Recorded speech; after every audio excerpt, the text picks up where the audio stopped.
ನಮಸ್ಕಾರ ಸ್ನೇಹಿತರೆ, ರೈತರ ಎಲ್ಲ ಸಾಲ ಮನ್ನಾ ಬಗ್ಗೆ ಬೆಳಂಬೆಳಗ್ಗೆ ಬಿಗ್ ಅಪ್ಡೇಟ್ ಸ್ನೇಹಿತರೆ. ಏನಂತ ನೋಡೋಣ ಬನ್ನಿ. ಅದಕ್ಕೂ ಮೊದಲು ನಮ್ಮ ಪವನ್ ಅಪ್ಡೇಟ್ಸ್ ಯೂಟ್ಯೂಬ್ ಚಾನಲ್ಗೂ ಸ್ವಾಗತ ಸ್ನೇಹಿತರೆ. ದಯವಿಟ್ಟು ಸಬ್ಸ್ಕ್ರೈಬ್ ಮಾಡ್ಕೊಂಡು ವಿಡಿಯೋನ ಪೂರ್ತಿಯಾಗಿ ನೋಡಿ ಸ್ನೇಹಿತರೆ.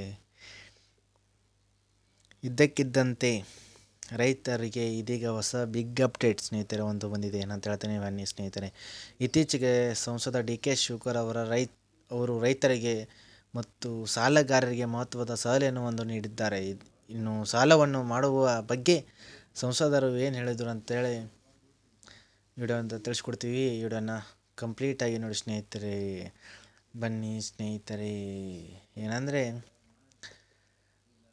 ಇನ್ನು ಸಾಲ ಮನ್ನಾ ಮಾಡುವ ಬಗ್ಗೆ ಭರವಸೆ ಇಟ್ಟುಕೊಳ್ಳುವುದೇ ಬೇಡ. ಯಾವುದೇ ಸರ್ಕಾರ ಅಧಿಕಾರಕ್ಕೆ ಬಂದರೂ ಕೂಡ ಸಾಲ ಮನ್ನಾ ಮಾಡುವುದಿಲ್ಲ. ಅದರಿಂದ ಸಾಲ ಮನ್ನಾ ಆಗ್ತದೆ ಅಂತ ಸಾಲ ಮಾಡುವುದು ಸರಿಯಿಲ್ಲ ಅಂತ ಹೇಳಿ ಅವರು ಇದಕ್ಕೆ ಹೇಳಿಕೆಯನ್ನು ನೀಡಿರುವಂಥದ್ದು.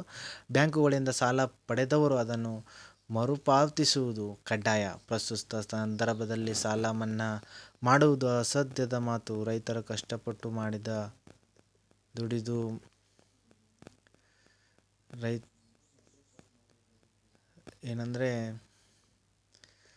ರೈತರು ಕಷ್ಟಪಟ್ಟು ದುಡಿದ ಸಾಲವನ್ನು ತೀರಿಸುವ ಪ್ರಯತ್ನ ಮಾಡಬೇಕು ಎನ್ನುವ ಸಲಹೆಯನ್ನು ನೀಡಿದ್ದಾರೆ. ಇನ್ನು 2018ರಲ್ಲಿ ಕಾಂಗ್ರೆಸ್ ಜೊತೆಗಿನ ಸಮ್ಮಿಶ್ರ ಸರ್ಕಾರದ ಮುಖ್ಯಮಂತ್ರಿಯಾಗಿದ್ದ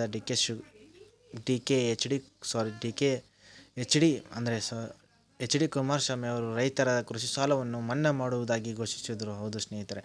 ಇನ್ನು ಏನಪ್ಪ ಅಂದರೆ, ಯೋಜನೆಯು ರಾಜ್ಯದ ಆರ್ಥಿಕತೆಯ ಮೇಲೆ ಗಣನೀಯ ಪರಿಣಾಮ ಕೂಡ ಬೀರ್ತಾ ಇತ್ತು ಸ್ನೇಹಿತರೆ. ಇದಕ್ಕೆ ಸರ್ಕಾರಕ್ಕೆ ದೊಡ್ಡ ಆರ್ಥಿಕ ಹೊರೆಯಾಗಿತ್ತು.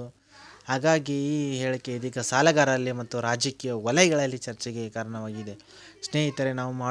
ನಾವು ತಿಳಿಸಿರುವಂಥದ್ದು ಏನೇ ಡೌಟ್ ಇದ್ದರೂ ನಮ್ಮ ಕಮೆಂಟ್ ಬಾಕ್ಸ್ನಲ್ಲಿ ಕಮೆಂಟ್ ಮಾಡಿ ಸ್ನೇಹಿತರೆ. ಏನೇ ಡೌಟ್ ಇದ್ದರೂ ನಾವು ನಿಮಗೆ ತಿಳಿಸ್ಕೊಡೋ ಪ್ರಯತ್ನ ಮಾಡ್ತೀವಿ.